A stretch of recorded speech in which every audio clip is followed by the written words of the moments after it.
I ask unanimous consent that the chair be authorized to declare recess at any time. Without objection, so ordered. I ask unanimous consent that non-subcommittee members, if any, be allowed to participate in today's hearing after all subcommittee members have had an opportunity to ask questions. Is there objection? Without objection, non-subcommittee members are recognized at the appropriate time for 5 minutes. I'd like to welcome everyone to today's hearing. I thank you witnesses from the Department of Defense, Department of War, Army, Navy, and Air Force for being here. Readiness does not begin on the battlefield. It begins on our bases, in the barracks, in our shipyards, in our training facilities, and across the infrastructure that supports the force. Unfortunately, we continue to face serious challenges. First, military construction costs are much too high. A recent study found that barracks cost, on average, 68% more than comparable private sector projects. Physical fitness facilities cost 126% more. At current funding levels, that gap translates into billions of dollars in lost buying power each year. We need better discipline in design, estimating, and execution. I look forward to continuing to work with the department to address this issue and to seeing how you implement the MILCON reforms included in the FY26 NDAA. In addition, the Shipyard Infrastructure Optimization Program requires continued oversight. We have already seen sharp cost growth. Portsmouth Naval Shipyard's dry dock rose from $528 million to $2.2 billion. And Pearl Harbor Shipyard's overall master plan increased from $6.1 billion to nearly $45 billion. As we increase the ambition of this program, projects of this scale must be tightly managed to prevent further overruns from crowding out other readiness priorities and overwhelming the Navy's construction budget. At the same time, the department continues to carry too much excess infrastructure. The Army estimates more than 20% of its facilities are excess, costing roughly $12 per square foot each year to maintain, which translate to hundreds of millions of dollars spent on buildings that no longer serve a real mission. Those resources should be redirected to higher readiness priorities. The department must present a clear plan to right-size its footprint. Barracks conditions remain a serious quality of life issue. Secretary Hegseth estimated the Barracks Task Force, which has begun inspections and directed new funding towards urgent fixes and recapitalization. This is a good start, but decades of underinvestment will not be solved overnight. I expect sustained focus and real progress. Congress included important housing reforms in the One Big Beautiful Bill, including tools that allow for expanded privatization of barracks. These authorities are temporary. The services should move quickly and responsibly to use them. Taking care of our service members, giving them safe housing and functional infrastructure is not optional. It is fundamental to readiness. Environmental cleanup continues to lag behind requirements. The Military Munitions Response Program has more than doubled in scope since its creation, and projected costs now exceed $14 billion. Execution delays and rising costs have strained both contractors and affected communities. We need better planning, clearer accountability, and faster results. Small modular reactors and microreactors offer a promising path to provide reliable on-site power for installations as the department evaluates pilot programs and future deployment. Energy resilience is essential to mission assurance, and this committee will ensure these efforts are cost-effective, properly regulated, and aligned with long-term mission needs. PFAS cleanup remains a significant challenge following EPA's 2024 drinking water standards, with projected costs exceeding $9 billion and cleanup timelines recently extended at roughly 140 installations, including ongoing concerns at Camp Grayling, Michigan. We expect greater transparency, clearer execution plans, and steady progress and this committee will continue to closely oversee remediation efforts and the responsible transition away from AFFF. I thank the witnesses for being here today. I look forward to your testimony and to working together to address these challenges. And with that, I turn it over to my friend and colleague, the Ranking Member John Garamendi. Thank you very much, Chairman Bergman. And for the witnesses, pleasure seeing you once again, and thank you so very much for being here. I know that you're responsible for the foundation of the Department of Defense.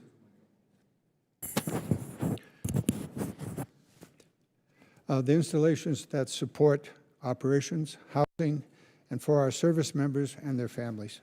The energy that powers our bases and the land that allows our forces to train and fight. For too long, this foundation has been overlooked and underfunded. This subcommittee made it a priority to shine a light on aging infrastructure, dilapidated barracks, leaking ceilings, and our premier laboratories. And World War II facilities, they're still out there, where we maintain some of our most exquisite assets. I'm proud that we've worked in a bipartisan way to increase the funding for these accounts and create new authorities to streamline military construction and hold the department accountable. However, as you heard from the chairman, not great success yet. But there are always more work to be done. This fiscal year, the Department of Navy is in the process of executing the SIOP program. It's essential for maintaining our aircraft carriers, submarines, today and into the future. However, the SIOPs must not become another example of overruns, construction delays, and shifting timelines. Unfortunately, it's well on the road to accomplishing that rather nefarious goal. As the ranking member strongly said, the oversight of the SIOPs will remain a top priority for me and for this subcommittee for the next few years. This year, the subcommittee will also address how emerging technologies are integrated into our installations. The administration has directed the department to accelerate the use of artificial intelligence on DoD installations. AI may offer real benefits in logistics and sustainment, but we must proceed thoughtfully. Data centers cannot be placed on installations without ensuring that there is sufficient energy capacity. We also cannot allow AI to sustain and strain the base operations or the resources of the surrounding communities. And that brings us to energy resilience, including the advanced nuclear technology that the chairman was talking about a moment ago. I'm encouraged by the department's efforts to invest in unique fuels and technologies that are safe, efficient, and can protect the department from risks presented by the electrical grid system. Energy security is national security, but I have concerns about consolidating nuclear development under a single service rather than maintaining strong oversight at the Office of the Secretary of Defense. Each installation is likely to be with unique needs, and we must ensure these efforts strengthen, not distract from the service core missions, and that we must execute responsibly on the nuclear authorities provided in the 2026 NDAA. Energy resilience has been a bipartisan focus of this subcommittee for years, and we've worked to diversify the installation's energy sources, whether through batteries, microgrids, or nuclear technologies, all the while protecting operational readiness. And I would add to that conservation. A little bit of installation here or there may be the fastest way to get a lot more energy out of a system. The DoD Siting Clearinghouse, created by this committee in 2011, is a great example of how the DoD has balanced the use of alternate energies with DoD operations. It has successfully protected military testing, training, and radar systems while working constructively with energy developers to mitigate conflicts. That process has proven predictability for both the department and the industries. That's why I was disappointed to see the Office of the Secretary of Defense halt the construction of numerous offshore wind projects, all projects that had previously been approved by the DoD Siting Clearinghouse. In some cases, they were over 90% complete. While I understand there's an ongoing litigation regarding these projects, we must ensure that long-standing, transparent process of the DoD siting clearinghouse are not undermined. The department should be working collaborative with industry to protect readiness while supporting responsible development that can benefit installations and energy security. In the year ahead, this subcommittee, under the leadership of Mr. Bergman, will continue its oversight of infrastructure modernization, quality of life improvements, and energy resiliency. I look forward to working with my colleagues here on the panel, as well as with those that are before us today, as all of us seek to strengthen the foundation that supports our warfighters and their families. With that, Mr. Chairman, I yield back. Thank you, Mr. Garamendi. For our witnesses, I'm going to recognize you all at once for your remarks. And Honorable Marks, you start the ball rolling, and we'll just move down as you finish. Thank you, Chairman Bergman, Ranking Member Garamendi, and distinguished members of this subcommittee. As we begin today, I do want to first stop to acknowledge the brave sacrifice of our service members, especially those who pay the ultimate price for our freedom, and I want to offer my deepest condolences to their families, friends, and units at their loss. They will not be forgotten. For decades, our enterprise accepted cumulative risk in our facilities to prioritize near-term operational readiness. That bill is now due. Today, the degraded state of our installations is no longer a future problem. It is a direct and present threat to our ability to project power, defend the homeland, and properly care for our service members. Our installations are the platforms from which we deploy our forces in the communities where our warriors and their families live. Their readiness is mission readiness. And the department is moving with a unified purpose to address this challenge head-on, focusing on several critical lines of effort. First, we're confronting systemic crisis in our infrastructure. The department's portfolio, as you said, is aging, burdened by a massive and unsustainable backlog of deferred maintenance. This is not just a matter of crumbling buildings, it is a direct impediment to our warfighting capability. Compounding this issue is a military construction process that is fundamentally outmatched by the challenges we face. It is too slow, too bureaucratic, and way too expensive. Under the current paradigm, a critical project can take 9 years or more to move from validated requirement to a completed facility, and we cannot win a race against our adversaries with a construction process that moves at a glacial pace. In response, the department has launched a comprehensive top-to-bottom review of MILCON and facilities sustainment restoration portfolio, and we're overhauling the unified facilities criteria to slash discretionary rules and align our standards with proven, efficient industry best practices. Our goal is simple: to build and sustain the facilities we need at the speed of relevance. Second, we're aggressively securing our installations against strategic vulnerabilities. Our dependence on a fragile commercial grid is a critical weakness. To defend the homeland, our installations must be able to function and sustain critical missions even when the grid goes down. And so the department is executing a unified strategy for mission assurance through energy and water assurance. We're hardening our infrastructure through enterprise-wide investments in microgrids, redundant power generation, and advanced energy storage. We're also driving investment in next-gen energy technology. Third, we recognize that our warriors' readiness starts at home. We cannot expect our service members to be fit to fight if they live in conditions that are unsafe or unsanitary. We acknowledge that decades of underfunding and lack of sufficient oversight created unacceptable living conditions, and we're taking decisive enterprise-wide actions to fix this. The Secretary's Barracks Task Force is driving a focused effort backed by significant new funding to restore and modernize failing unaccompanied housing. Simultaneously, as today, we are establishing a new housing task force and deal team to reinforce standards and restore financial viability across the privatized housing portfolio. Our message is clear: providing safe, quality housing is a non-negotiable requirement. Finally, we recognize that the government cannot solve these immense challenges alone. To accelerate change, we're embracing innovation and strategic partnerships as essential force multipliers.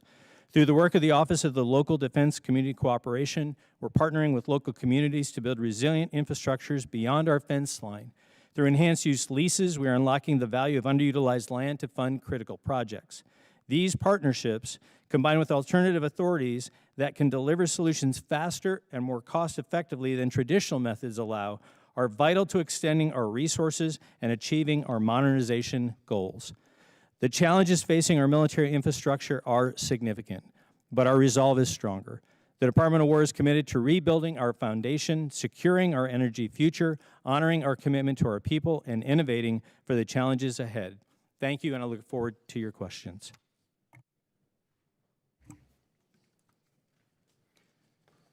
Chairman Bergman, Ranking Member Garamendi, distinguished members of the subcommittee, thank you for this opportunity to discuss the Army's installation, energy, and environment portfolio.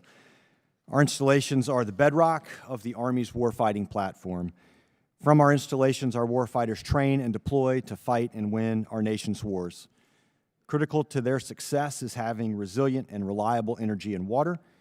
As we develop additional capabilities to further our advantage, we're incorporating technologies with increased energy demand, which the Army is working quickly to address. Beyond enabling Army modernization, the Army is fully committed to delivering high-quality, safe environments for our soldiers and their families to live and work.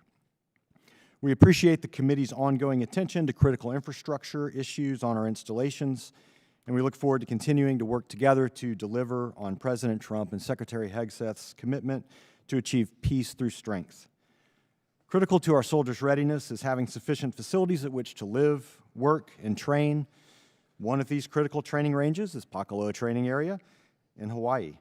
The Army is currently working with the state of Hawaii and local communities to achieve a mutually beneficial outcome.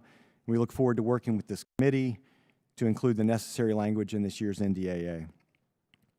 The Army's been working to deliver real change that our warfighters deserve, from eliminating unnecessary bureaucracy that drives up military construction costs to making critical investments in barracks under Secretary Hegseth's Barracks Task Force. The Army is taking concrete action to invest in our lethality. We look forward to working with this committee to identify additional authorities that can further enhance Army's ability to invest in our warfighter readiness. As we've discussed with this committee before, the Army Corps of Engineers recently estimated that military construction cost is much greater than private sector construction. While the estimated costs varies by building type and component, like the chairman cited, the Army estimates that we are paying as much as 60% or more than private sector construction for barracks buildings. This cost premium has a direct negative impact on soldier quality of life. For our part, the Army is looking for every opportunity to drive down costs and stretch each dollar to have the largest impact on warfighting readiness. We appreciate the committee's leadership on this issue and last year's NDAA, providing the department more flexibility and fewer requirements for construction. We will look for additional opportunities to work with this committee to continue to make improvements. Outside of appropriated dollars, Army is looking for every opportunity to work with the private sector to support and invest in our installations. The Army's revitalized effort to lease underutilized land on military installations will generate benefit to the Army, such as increased investment in our barracks and increased energy resilience. In addition to these efforts, the Army continues to work with private sector partners to increase investments in our privatized family housing and infrastructure. To address the Army's growing energy needs and ensure mission continuity at our most critical installation infrastructure, the Army has launched the Janus program to acquire safe, secure, reliable, on-site energy generation using advanced nuclear technology. This year, we anticipate executing agreements with several companies to develop prototype reactors with the aggressive goal of breaking ground on a number of Army installations by 2028. Our installations are much more than where our soldiers and families live. They are where we train for war and sometimes even where we fight from. The historic investments we are making in installation housing, operational facilities, and energy capabilities will increase our warfighters' lethality for years to come. Thank you. Look forward to your questions. Chairman Bergman, Ranking Member Garamendi, and distinguished members of the subcommittee, thank you for the opportunity to appear before you today. It's an honor to represent the sailors, Marines, civilians, and families of the Department of the Navy. I also want to begin by recognizing the extraordinary professionalism of our service members operating around the world today. We are immensely proud of them and deeply grateful for their service. Those in harm's way deserve the very best. Our responsibility is straightforward. Support the mission, support the warfighter, and support their families. The Secretary of the War and the Secretary of the Navy have been clear and unequivocal. We must cut through bureaucracy, operate on a wartime footing, and move with urgency. The Department of the Navy is changing how it operates to meet that expectation. A central point I want to emphasize today is that our installations are weapon systems. Training for combat begins on our installations. Naval aviators launch from the 172 runways across our enterprise. Our surface combatants and submarines deploy from 461 piers and wharves. Our sailors and Marines train for combat, build lethality, and certify their deployment across 35 critical ranges. Our installations, our weapon systems, require redundancy to eliminate single points of failure in the face of a rapidly evolving threat vectors.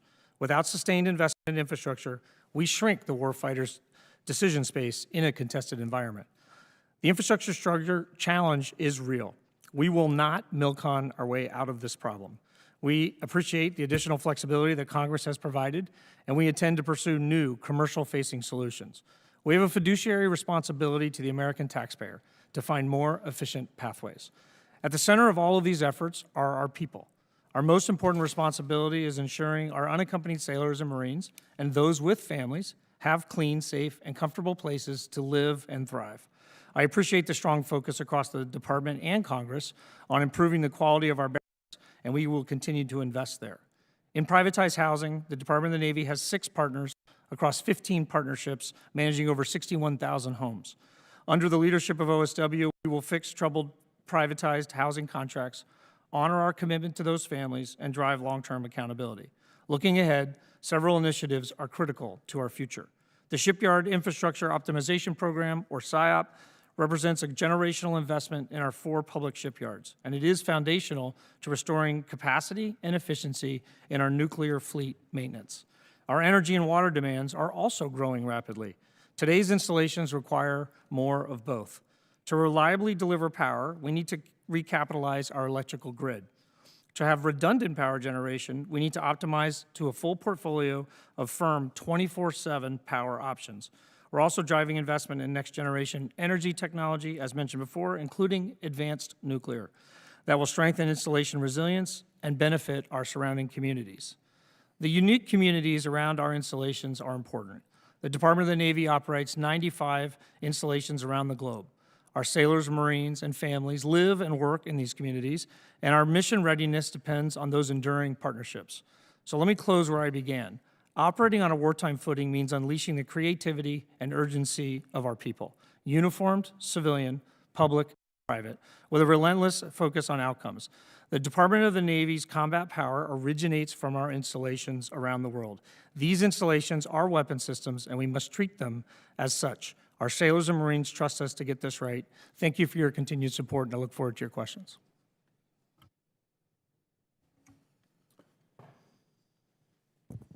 Chairman Bergman, Ranking Member Garamendi, and distinguished members of the House Armed Services Readiness Subcommittee, on behalf of the Department of the Air Force and the nearly 645,000 active and reserve component airmen and guardians, including those engaged in combat operations today and in the future around the globe, I want to thank you for the opportunity to testify before you today. I welcome the opportunity to discuss the Department's energy, installations, and environment programs, as our partnership with this subcommittee has been foundational to ensuring that we maximize the lethality and warfighting capability of our 177 Department of the Air Force installations around the world. We must ensure the readiness of the force. Readiness is the cornerstone of credible deterrence and effective warfighting. For the Department of the Air Force, this begins with our installations, which serve as platforms for projecting air and space power.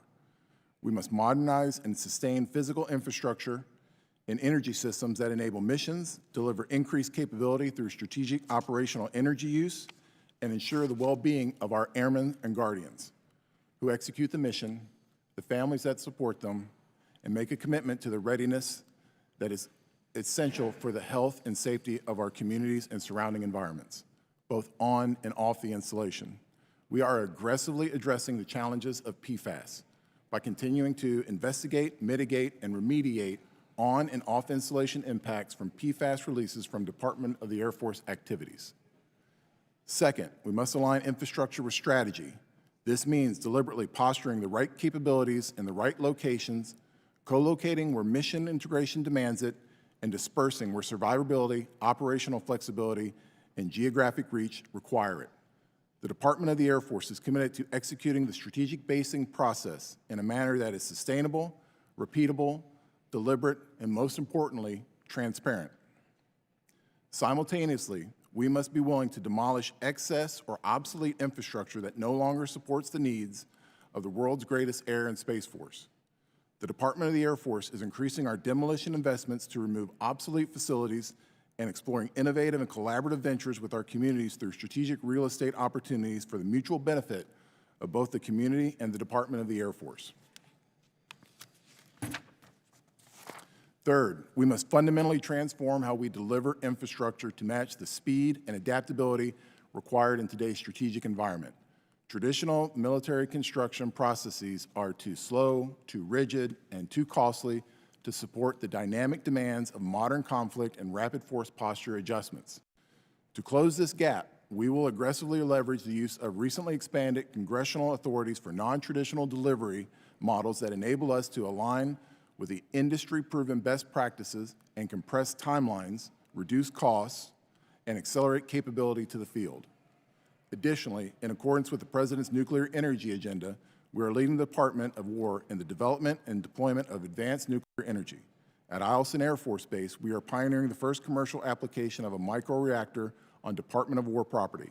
This project, along with our Advanced Nuclear Power for Installations Initiative, in partnership with the Defense Innovation Unit, will accelerate the deployment of small, modular, and microreactors to provide even our most strategic and austere installations with safe, reliable, and grid-independent power. By investing in our installations, we invest in our ability to deter and win. By securing our energy, we ensure mission continuity under fire. By protecting our environment, we help maintain the trust and health of communities and the long-term viability of our training and operations. And by caring for our service members and families, we strengthen the very heart of the force. Thank you for your continued support of our airmen and guardians, and I look forward to taking your questions. Thank you. Now we're going to begin our questioning in an effort to respect all of our members' time and the panel's time. I would ask the members to keep their questions and comments to the 5 minutes. And if we need a second round, we'll do a second round. And to start it off, I'm going to defer my questions until the end. And Mr. Garamendi, you're recognized for 5 minutes. Mr. Chairman, you placed a heavy burden on me to do the same, but I think I'll forego that opportunity. There are a couple of things that I want to get to very quickly. I did have the opportunity to talk to most of you before this hearing, and thank you for that time. The siting clearinghouse at the Department of Defense has been in existence since 2011, and it's specifically there to deal with projects that could impact the base, a base. I'm specifically concerned about wind turbines. And this question goes to you, Mr. Marks. We talked about it earlier. Many of the agreements on wind turbines are waiting for your approval. I don't know how many, but that is a question. How many are standing out there? This is a process that takes some time. Wind turbine wants to go up somewhere, and it may or may not interfere with a base and its operations. And so the clearinghouse is supposed to look at that. There may be mitigation that's necessary. So I'd like your office to provide the number of agreements that are waiting for your approval. So if you have that number with you, or send it to us for the record. Ranking Member, I'd be happy to do that. There are roughly a dozen right now that are going through the process. I have none on my desk. I went back and checked after we spoke earlier today, sir, to make sure of that. And we are trying to move those forward. That would be important. Some of these developers are all over me and perhaps my colleagues here. Once you've approved a mitigation measure, what is the standard timeline? Now, you haven't been there that long, but yes, sir. No, I appreciate that. The way that works is so dependent upon the mitigation measure that's required to do that. So let me go to one that I know you're familiar with, and again, thank you for pointing me back to Travis. So, for example, in Travis, an L-wave system that we could install means that we've already identified how to mitigate it, and then on the part of the department, we can work with the Air Force to get something like that installed. In other areas where I don't quite have that kind of technology, or we're examining alternative technologies, it takes a little bit longer to ensure that we can do the mitigation measures. But certainly I would say the negotiations are active to make sure that we can do that. Are you going to change the process? Sir, the intent is to change the process to speed it up. And so we are looking at the process. I've actually asked our Northcom partners. NORAD Northcom has a significant role in this because of the Homeland Defense nature of the siting clearinghouse. And we've asked for inputs on how to make that better. It's supposed to come back to me soon. As all of us know, all politics are local. Travis Air Force Base, runway, November. Been looking at that for a long time. The lack of, of a taxiway has created a 50% reduction in the efficiency of that base. I want to bring that to your attention and ask you to work on this with me and others to try to get this done quicker. It is the gateway to the Pacific, and right now I suspect nearly all of their aerial tankers are deployed significantly, halfway around the world. So please take a look at that. We'd like to push that forward, the base, and I'm sure that the Air Force would also. With that, I yield back, keeping it as short as possible, Mr. Chairman. Thank you, Mr. Garamendi. Mr. Menes, you're recognized for 5 minutes. Thank you very much. And while I respect the ranking member very much, I have zero interest in windmills and solar power for two reasons. If there's no wind, there's no power. If there's no sun, there's no power. And what you need in a base is reliable energy. Plus, second reason, both of those infrastructures are outdoors, really hard to defend against adversaries. And so I'd rather go the nuclear route, okay? And a question for anybody there, are you aware of technology that by utilizing nuclear power and very high temperature nuclear power, you could actually generate and create jet fuel out of nuclear reactors? Anybody aware of that?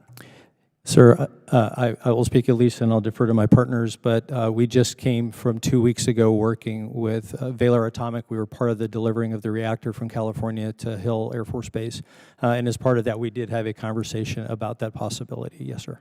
Which would make the bases more self-sufficient, also will reduce our costs for fuel. Also you have fuel when you can't be refueled or restocked, you could actually make your own. So I think it's a very interesting proposition. So I'd like for you all to look at that. I'm just going to switch bases now. I'm going to go to the things that are happening in my neck of the woods in Key West, NAS Key West. We have some substandard housing there that is managed by Balfour Beatty Communities, and I'm going to show you a couple of photographs. This is the housing that we have in Key West. This is the stuff that's happening. The ceilings are falling down. We have mold and mildew all over the place. But this is for the enlisted people. Over there, that's the housing for officers in another place, which is a Balfour community, and in Pensacola. Okay, that's a house of an admiral, I think, and this is the house of a captain. I doubt, sincerely, okay, that the same stuff that's happening there is happening there. Frankly, I'm astounded. Okay, and part of the morale of the armed forces to me would be that, hey, you take care of your people first. And so I'm not sure that the enlisted people are being taken care of. And so I'd like for somebody to look into this and what's happening. I actually looked at those communities about 3 years ago, and I was not impressed then, and I'm even less impressed now with what's going on there.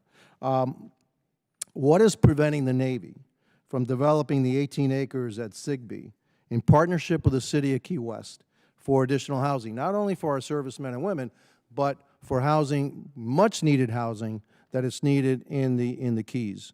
So, Mr. Rogers, I guess that's with you. I've been asking for this for about 5 years. Public-private partnership. When I was mayor of Miami-Dade County, we built a heck of a lot of housing in a public-private partnership form because we had the dirt. And in the Keys, dirt is gold. So what's happening with that project? Is that project going to happen? Are you moving forward with it? Or is it just, hey, you know, our bureaucracy? You know, Congressman, thank you, and appreciate obviously what's been going on at Key West, and as you pointed out, the mold and some of the challenges have been there. We are actually actively working with BBC on this. You mentioned Sigsbee. Sigsbee has been the kind of epicenter of the problem, and we will continue to work that. You also asked about what are we going to do in terms of future development. The critical component with BBC, specifically in that Key West and that Southeast region, is making sure that the overall business model works. This is one of the things that we'll be working with OSW. Honorable Marks and I had a meeting with BBC leadership just last week, and one of the things that we talked about was what is the future and what is the right size? So there is an interest in development. The end of the day, most of those Sigsbee houses were built in the 60s. We need to recapitalize that project, as you know, and we need to create something that's safe, comfortable, and clean for our sailors. So there's a real interest in the development. The key there. My house was built in the it works. 50s. I live in this, you know, I live in a hurricane-prone area. It doesn't look like that. Okay. Fair. Okay. So I know. Don't give me that the age is the issue. Those houses that I showed you for the officers in Pensacola, they were built in the 30s. All right. So it's a question of will, and so. You know, my time is up, and I'm going to have to, you know, reel back. But there's a whole bunch of other questions that I'd like to ask you. Thank you, and I yield back. Thank you. Mr. Vasquez, you're recognized for 5 minutes. Thank you, Mr. Chairman. Thank you, Ranking Member. Thank you for all the witnesses for taking the time to be here today. I have the privilege of representing New Mexico's 2nd District, home to Holloman Air Force Base and White Sands Missile Range, and I'm the only member of the New Mexico delegation to serve on the Armed Services Committee. I have vested interest in all of New Mexico's installations. These installations are homes to our service members and their families, conduct critical mission and testing, and house our military stockpiles. Ensuring that we maintain their access to power isn't optional, it's mission critical. I'd like to talk today about grid resilience. And as I'm sure you know, the 2nd District of New Mexico experiences weather fluctuations, intense heat waves every summer that can cause increased demand, overloading the grid and causing power outages, as we have seen at White Sands Missile Range in years past. But other forms of severe weather, such as snowstorms, hurricanes, or high winds at other military installations can also impact the grid by damaging key components, resulting in blackouts that require long man-hours and equipment to fix. Man-made events, including terrorism, cyber attacks, and sabotage, also pose a risk to our military's energy resilience. In the face of these threats, we can't find ourselves unprepared. Ensuring mission readiness whenever and wherever the fight is going to rely on us having the power that we need to support it. And so, Assistant Secretary Marks, how is the department taking extreme weather conditions, sabotage, and cyber attacks into account when preparing for the future of energy resilience? Sir, thank you for that question, and it begins with a very robust partnership with both the Department of Energy as well as with industry. So I meet on a regular basis with energy CEOs to discuss how we collaboratively can invest, because as you know, 98% of our energy comes from off the installation, not on.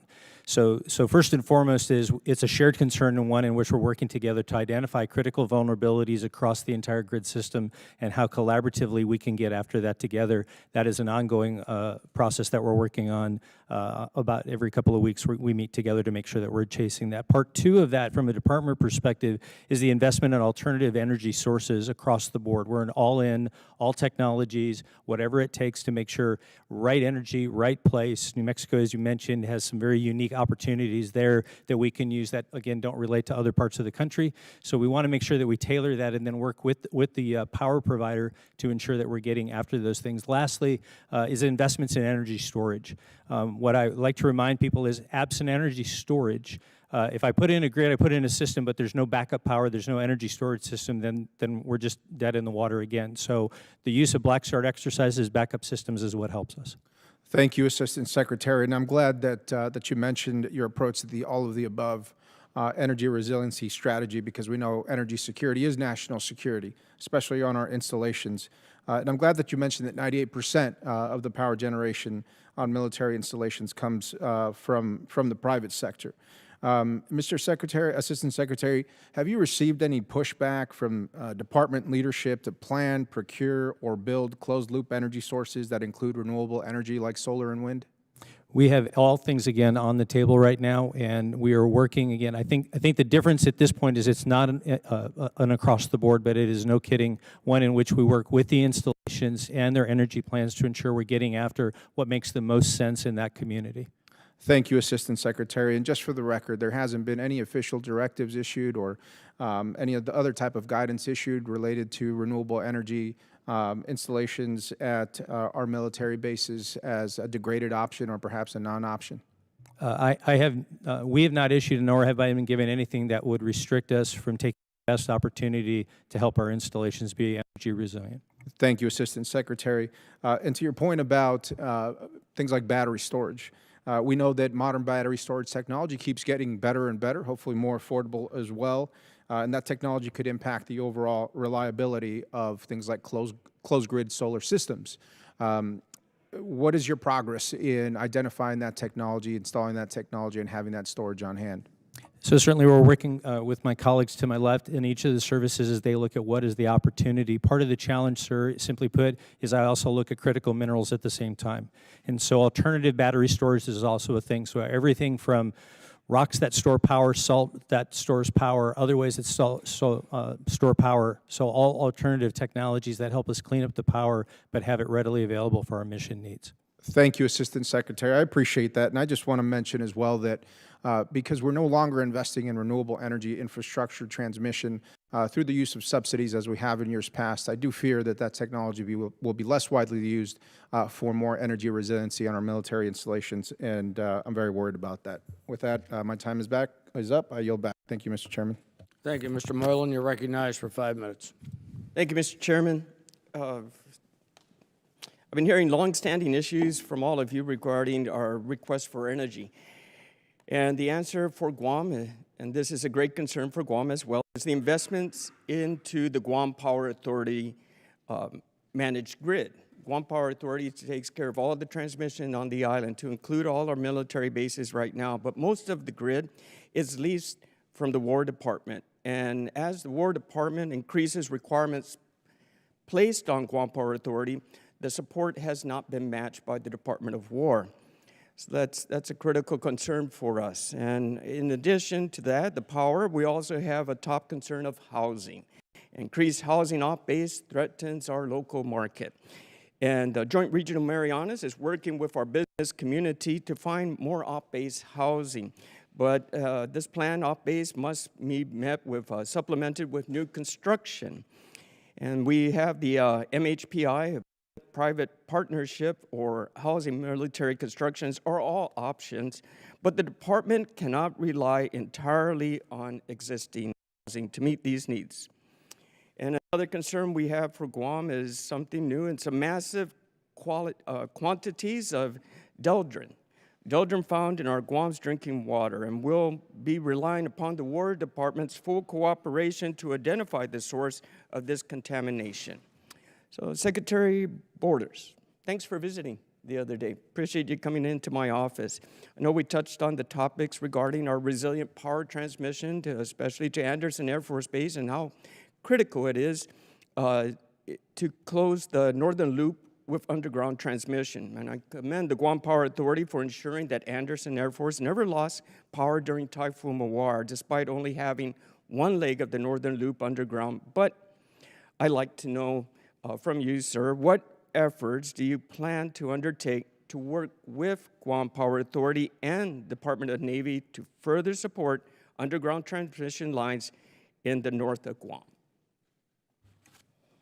Congressman, thank you for your time yesterday. I found it very illuminating, and thank you for bringing that important issue up. Luckily, I was able to communicate with my shipmate to the right. We were both in violent agreement about power and the necessity for that.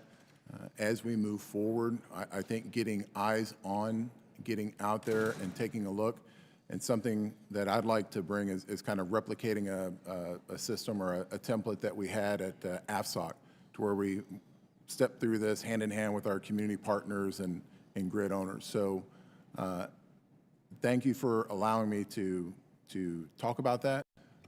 But thank you for allowing us to visit in the future and really getting eyes on. Thank you, with you, and also Rogers. This cooperation, of course, working with the Power Authority will help our public, will help our service members to prepare for the next typhoon or in the time of conflict. So it's really important. I appreciate that. Assistant Secretary Rogers also, we spoke recently, and what I felt was the extremely productive phone call, of course, and thank you for your proactive interest into Guam. And I know we've been exploring ways to support critical sections of the Guam Power grid, which are leased by the Department of Navy to Guam Power Authority. And the department has articulated needs outpacing GPA that could be provided by the 2030s without a previous administration working to support the grid. So at this stage, do you know if O&M finds, MILCOM funds, or some mixture of funding streams would most enable the War Department to prepare Guam's power grid for the growing demands? Thank you for the question, and I appreciate the time and the discussion the other day. As we discussed, the critical component here is what are our requirements? And so we continue to know that Guam is strategically important and will continue to be important to the Indo-PACOM region going forward. And what we're focused on now is what does that posture look like and what are all the requirements? You talk about the grid. The grid is critical in all of our installations, but certainly as Guam and as we talked about on the phone, not only getting out there, but really spending some time with GPA, understanding really the state of the world today, then measuring that capability versus our requirements. The gap is where we are going to focus on the funding. Thank you. And what can we do to ensure more new housing construction is planned so Guam can support sustainable growth? Right now, the housing, in the significant investment that's occurred so far, and from a housing standpoint, we're actually not at full capacity. Again, this is going to really be driven by what does the force look like, and what does that kind of deployment of force look like in the going forward. That will ultimately drive where, again, requirements, and then where are we relative to that. But look forward to working with you and your staff on options. Thank you. Thank you, panel. Thank you, Chairman. Ms. Takuda, you're recognized for 5 minutes. Thank you, Mr. Chair. Mr. Gillis, your assertion that you could somehow insert language into this year's NDAA is, quite frankly, delusional and reckless. You and I had this conversation. Right now, I think I don't need to remind any of you on that dais, or anyone here as well, that trust with the military in Hawaii is low. Whether it's because you poisoned our waters, whether it's because you took the land unilaterally after the illegal throw of the Hawaiian Kingdom, whether it's you essentially squatted on it for the last 65 years, $1 a year for the bases and the facilities you sit on. That's like squatting, essentially. And then last year, the whispering of condemnation. You can put the word friendly in front of it. There's no such thing as friendly condemnation. To a people where our land is everything, because we have a lot less of it than any other state in this country, we know how important it is, and it's personal, and we're connected to it. And so I'm sure you can imagine that even the threat, the whisper, the indication of any kind of taking, eminent domain or otherwise, this is like a huge red flag for the people of my district, for the people of my state. And so you and I have had this conversation on where I stand on this particular issue. No more land taking. That's happened already too often. We know how this story ends. What I want to start to hear is how we are going to actually sit down and talk and meaningfully negotiate about a lease renegotiation. Hawaii as the landowner, as we should be, and a lease that reflects the true value, not of the land, because you know that that land, Pohakaloa, may not be worth a whole lot of money, but the value that it is to the military, that it presents to the military to have that training.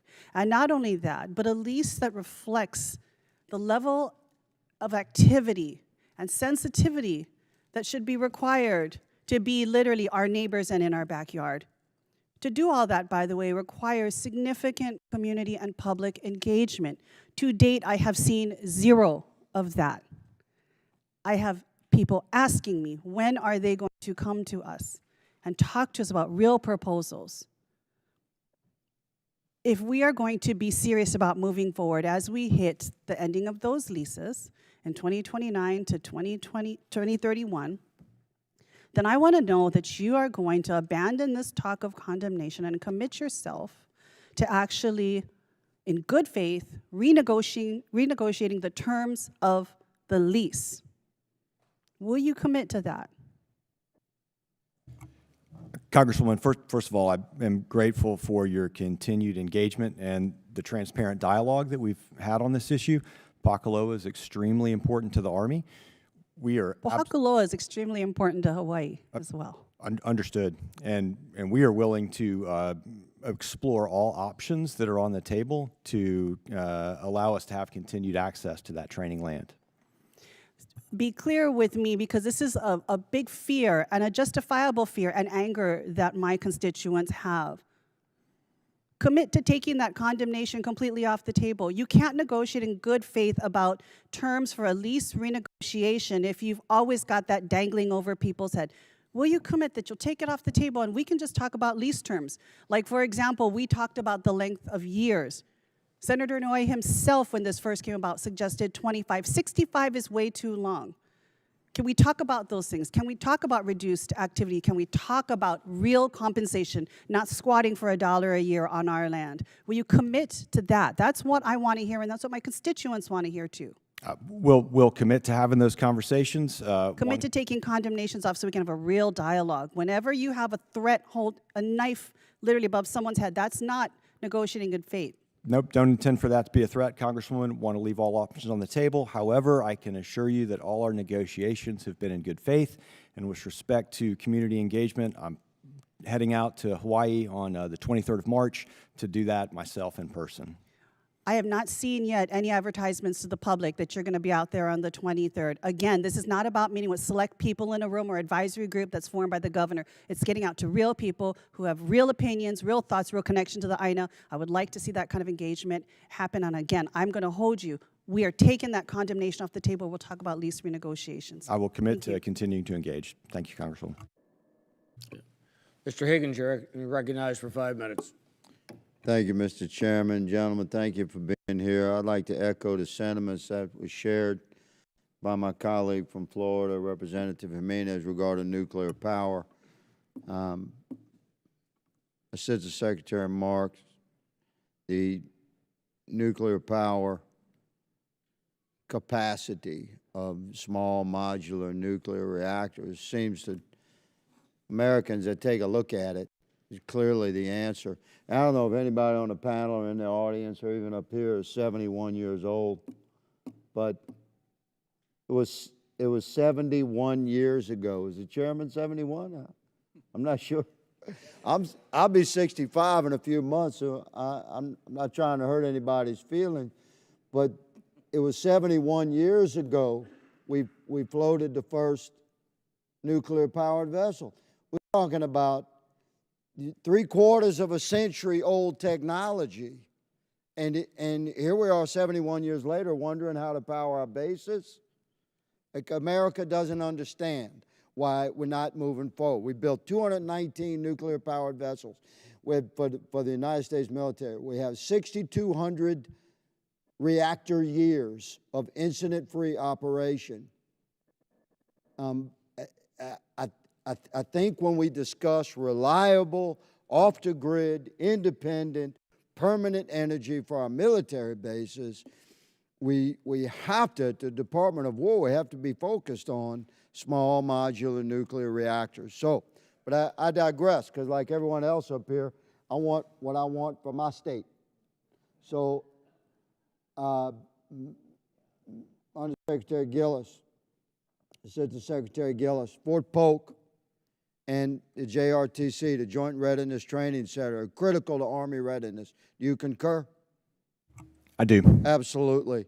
So the Louisiana delegation has previously backed $780 million in funding for military construction projects across the state, including more than $300 million for Fort Polk. And yet we have a 5,000-bed deficit, and we're housing service members in temporary substandard facilities. At the same time, military construction projects in some cases are carrying cost premiums of 40 to 70% compared to the private sector. So, Mr. Gillis, what is the Army's current timeline and funding plan to construct a rotational unit billeting area at JRTC and close the existing bed deficit, and how will you leverage contracting, progressive design build, modern stuff, and other authorities at your disposal, sir, to reduce costs and accelerate completion? And I yield the floor to the gentleman. How can you help Louisiana and, by extension, the entire United States Army and the readiness of the United States military? First, I want to acknowledge your point about JRTC. It's one of one, a unique facility for the Army. Polk is actually a location where we are exploring alternative construction techniques, and at the RUBA in particular, we are also exploring alternate design and construction agent authorities. And so rather than have a Corps of Engineers barracks construction project in the traditional style for the RUBA, we have got Army Material Command as the design construction agent, and we'll be contracting with an innovative 3D printing company who will build those barracks with their printer machine out of concrete. We've done a pilot at Fort Bliss. We've seen what these look like in real life, and they are a good solution. For the rest of your questions, sir, on the broader deficit, I'll have to get back to you so that we can brief you and lay out the bigger plan for construction. But on the RUBA, we're ready to move out. Yes, sir. I like that answer, and the fact that the Department of War is embracing modern 21st century construction methods and willing to deploy that, as opposed to, you know, in this town you launch another study or a special subcommittee under the committee for the subcommittee, and you study something for a few years and eventually get around to it. So I'd like to see actual construction beginning and completed in the very near future. Can I look forward to a commitment like that, sir? You can. When we lay the first rope on that construction, we'll invite you. We'll cut the ribbon. There you go. That's the deal. Mr. Chairman, I yield. Thank you, gentlemen. Thank you. Ms. Elfreth, you're recognized for 5 minutes. Thank you, Mr. Chairman. Gentlemen, thank you for being here. I'm gonna echo my colleague from the South. We all want what we want for our states. I'm hoping my question, though, will serve other installations in other states, though. It's around extreme weather and stormwater challenges. I represent the United States Naval Academy in Annapolis. Mr. Rogers, by virtue of almost every one of your bases having to be near water, you experience stormwater challenges more so than almost anybody at that dais. You know, I think, are experiencing, you said something very interesting, and I'm going to quote you back.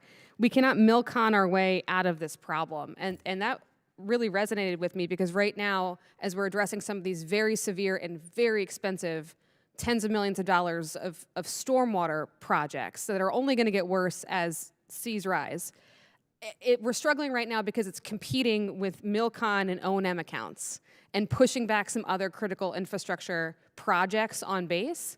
And so I'm just curious, because the GAO has identified gaps in the department's tracking of the full costs and operational impacts of natural disasters.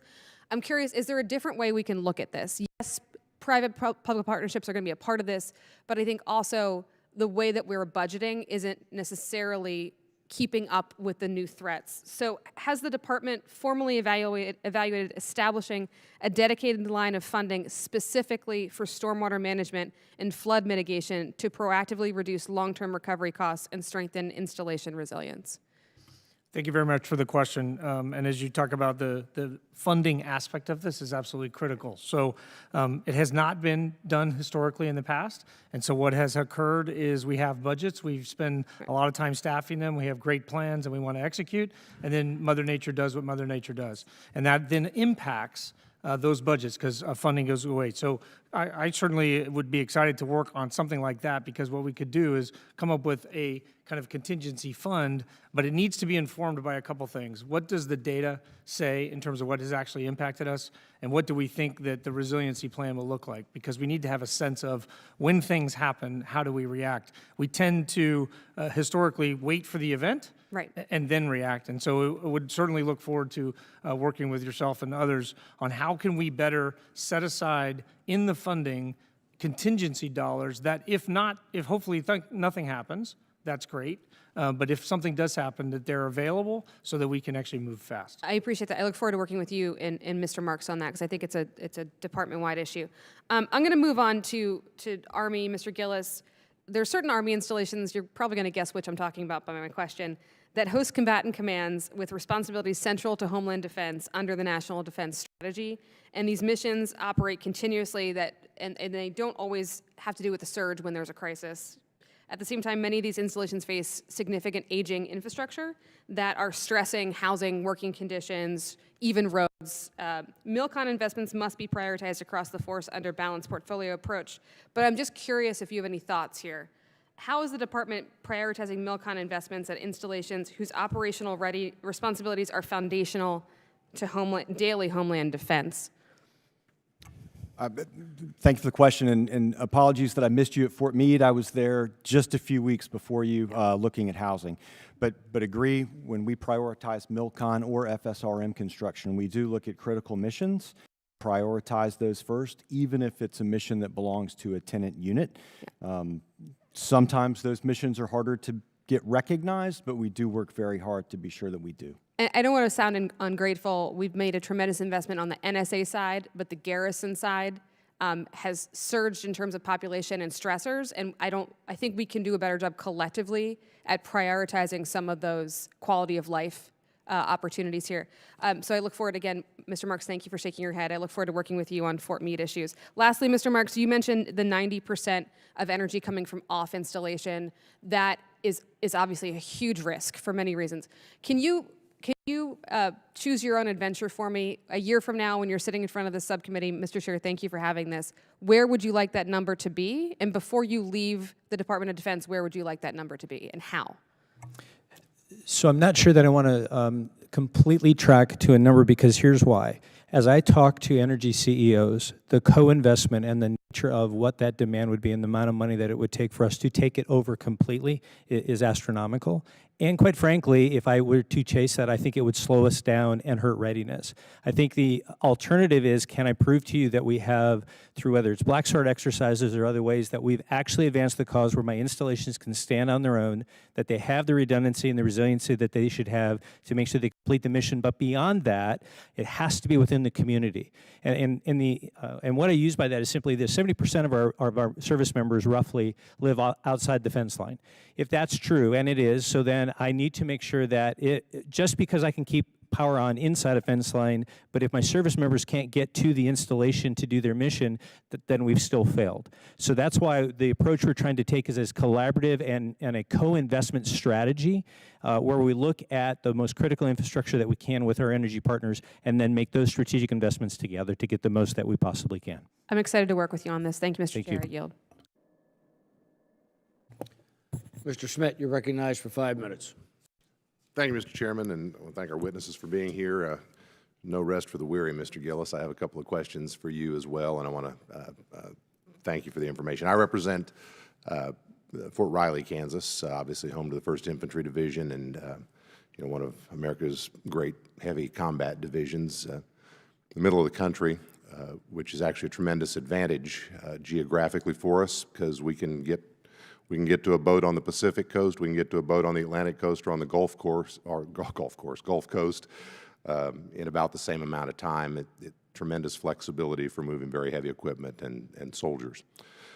In order to do that, we obviously have to have the ability to quickly get equipment onto the rail. We have the advantage of a Class 1 railroad with a main line that runs through post.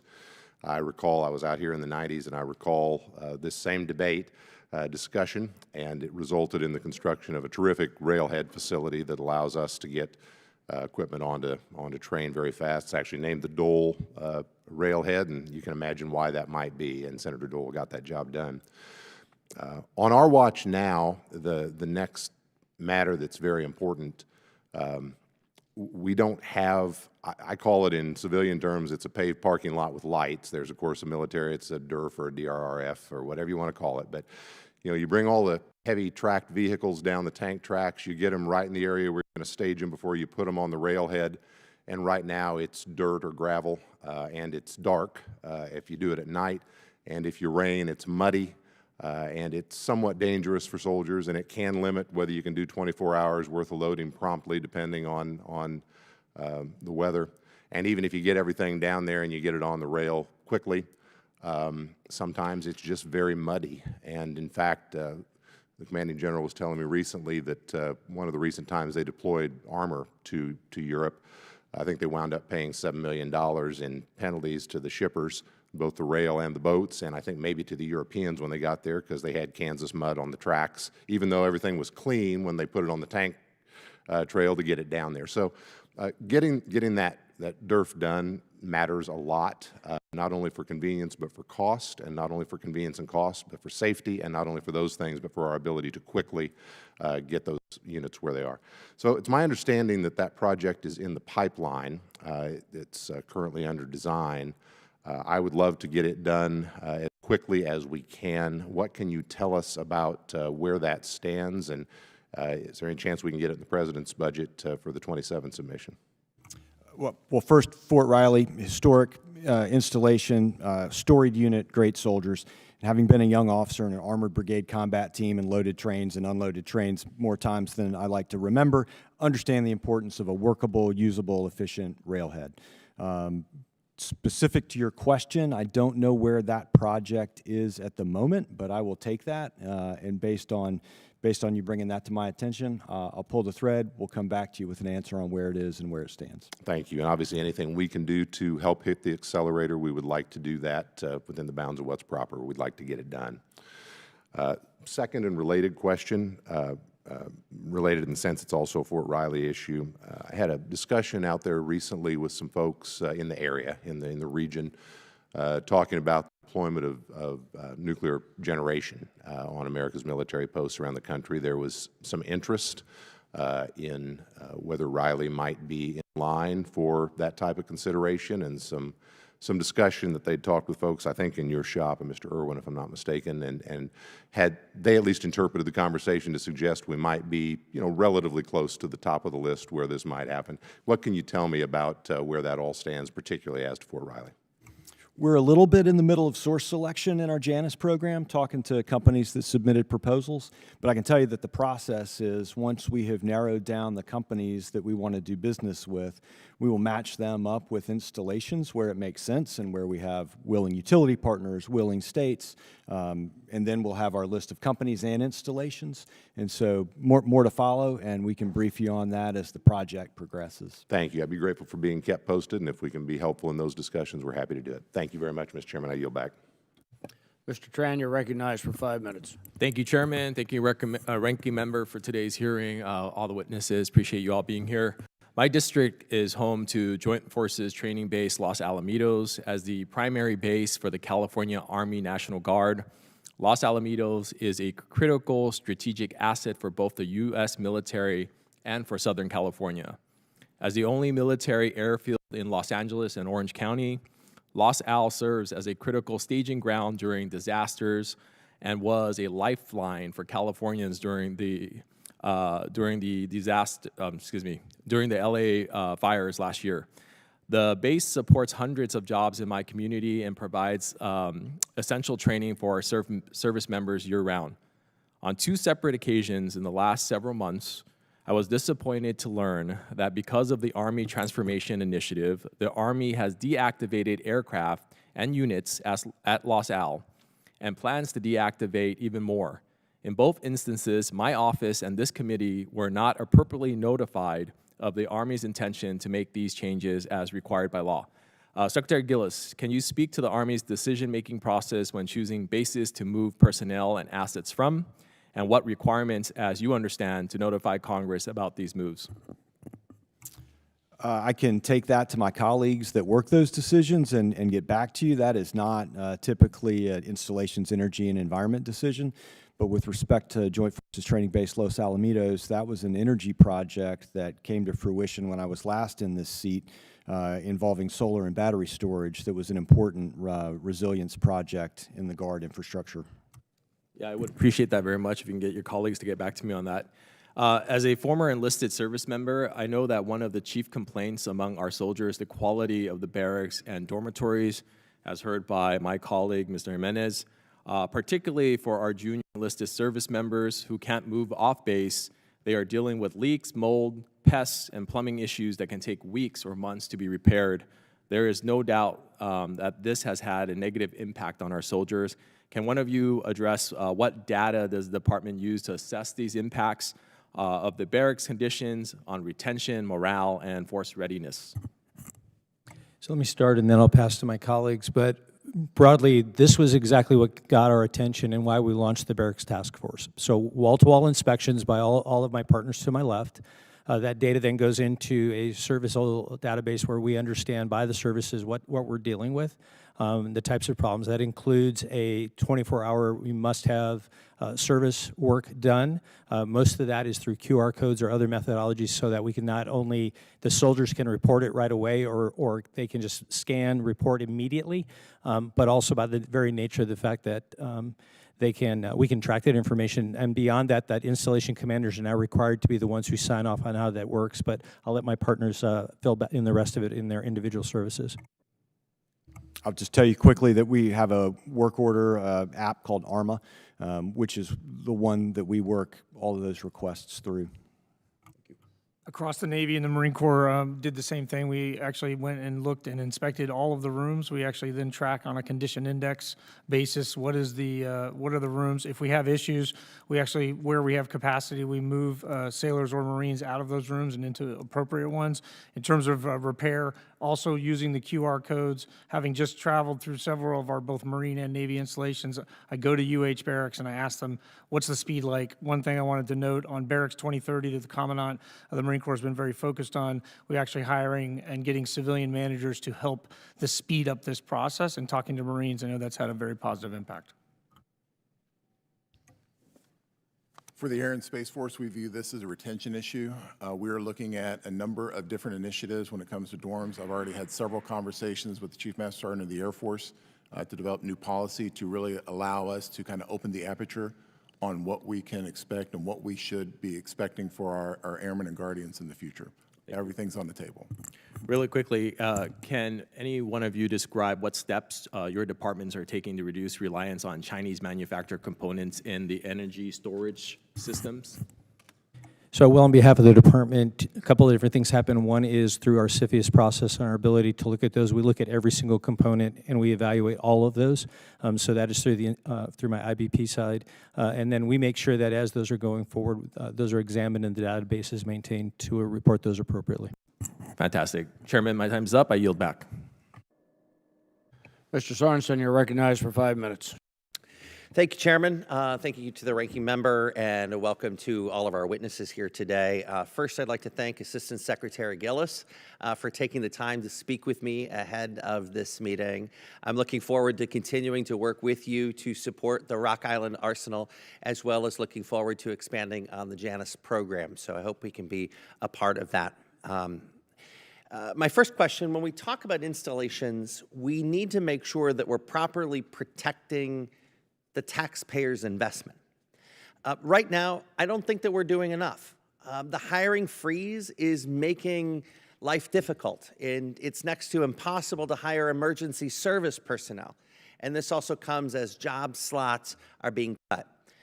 Case example, back in 2018, the Rock Island Arsenal Fire Department fought a fire that ended up causing tens of millions of dollars in damage. But back then, they had really great staffing levels, and they had the firefighting equipment that they needed. Today, we run the risk of not having the people power and the resources to respond with a successful outcome. And I believe that we need to make sure that the 2023 NDAA requirements for firefighting minimum manning requirements are being followed without reducing any capability. And quite frankly, the firefighters that we do have are overworked and underpaid. But here's the thing. I've been out on the arsenal. I've been to the fire station. They love their jobs. And the arsenal that we have at one time was the nation's arsenal that Abraham Lincoln decided to put on a 900-acre parcel in the middle of the Mississippi River. It is something that we cherish as Quad citizens. We need to work to keep our firefighters safe, as well as every person who works on our installations. Can I work with all of you to make sure that we're addressing these staffing issues. Can we agree? Yes, sir. Absolutely. Yes, Congressman. Yes. Thank you so much. I appreciate it, gentlemen.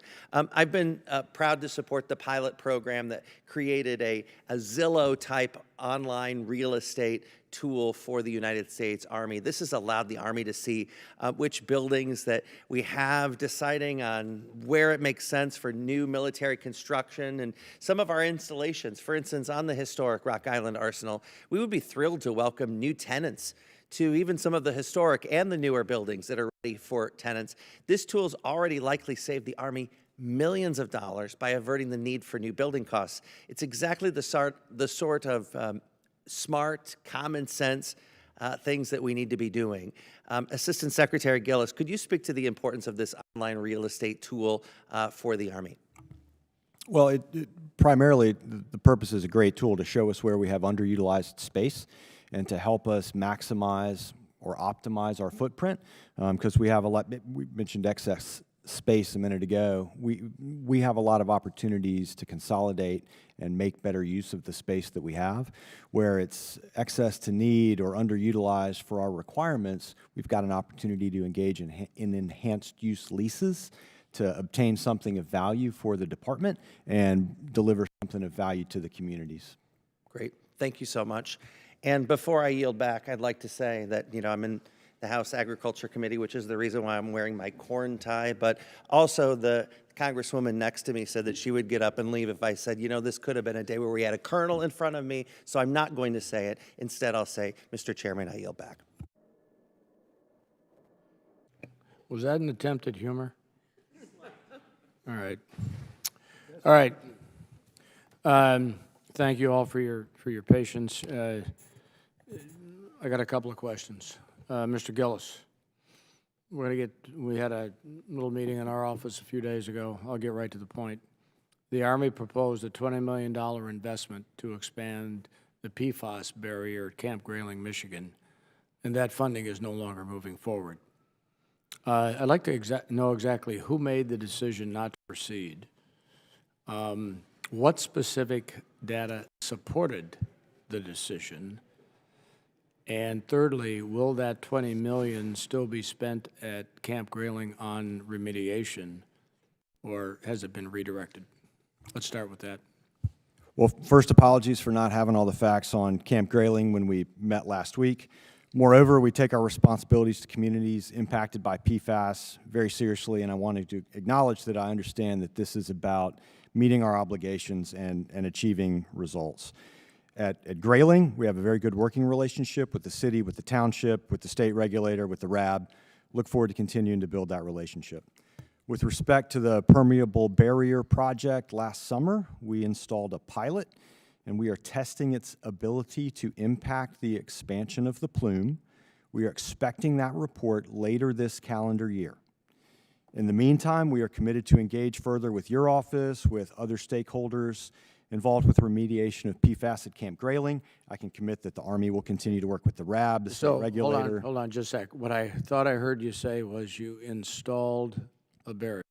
That's right, a pilot permeable barrier at Grayling. Okay, so we have a barrier installed that we're evaluating right now. That's correct. Okay. Has Eagle from the state of Michigan stuck their nose into this at all?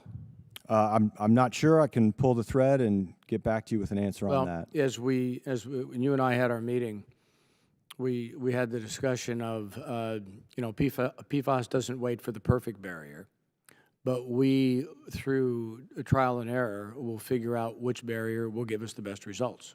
Well, it'd be great if it was 100%, but if it's 90 or 80, that's how we move forward. So I just wanted to make sure that we understood where we were in the timeline here. And so next summer, meaning this coming 6 months from now?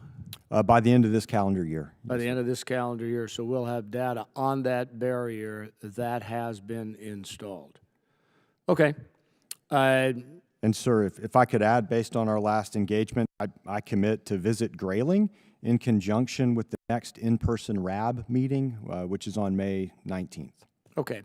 Well, and again, as we talked about, it's about the clarification of the communication, because a lot of times the ball doesn't get dropped intentionally, it just gets dropped. So I appreciate that. Mr. Borders, you and I had a nice meeting. Wurtsmith Air Force Base in Oscoda, Michigan. That's been one of the most prominent PFAS sites in the country for a long time, with impacts to the groundwater and to the surrounding community. Can you give us an update on the current status of the remediation efforts at Wurtsmith, including what work is underway now and what timeline is for completing meaningful cleanup? Chairman, currently the Air Force, the Department of the Air Force has 10 different initiatives going on at Wurtsmith Air Force Base. We're pretty excited about the potential of those. We'll continue to monitor and keep an eye on it, and I do look forward to visiting there, being on the ground, and taking advantage of some of the points that you talked about. I did appreciate our meeting, and I do understand the passion you have behind this, and we're taking it extremely seriously. Yeah. Well, I think for any, I don't care what the subject is, and no matter whose district it is, the citizens that live there, as best as possible, would like to know at least updates occasionally, or on a routine basis, but, you know, timelines change, but as soon as you know the timelines change, communicate the change. And people may not like it, but they will accept the fact that you communicated that, and I appreciate that across the department as a whole. Now, this is, each one of you can respond to this. Congress has expanded your authority in the One Big Beautiful Bill to allow use of partial BAH, Basic Allowance for Housing, for those who don't know the acronym, to support privatized barracks projects. What specific steps have been taken to implement that authority, and when should we expect to see some actual projects awarded or under construction? So anybody who wants to make a comment, please do. So let me start simply by saying, Chairman, that we want to use every tool at our disposal, and we are encouraging absolute investment right now. So it's not wait for a study, it's let's get going. So I'll turn to my partners as they can give you examples of how we're trying to get after that, especially through the task force. Okay. Chairman, I'll make the next comment. On the barracks side, we've actually have two places that we're currently deployed at. It's also in Virginia, in the Hampton Roads area, and also in San Diego. We tend to focus on the privatization of barracks using the BAH model, where we have fleet concentration centers. So the current one, which I had actually toured through, called Iowa States, is actually doing quite well in the Hampton Roads area. I've not been out to San Diego, but the reports are that it's positive. We've met with the counterparties, and in terms of new construction, we've taken the learnings from what we call Phase 1 in the Hampton Roads area, and are currently in the process of negotiating and finalizing the deal for Phase 2. Phase 2 in the Hampton Road area would bring us on board about 8,000 additional bedrooms in the UH area using this model. And so we're focused on making sure that we have the right counterparty, the right deal, and we can go and execute the pieces to move that. We are moving out on that. Okay.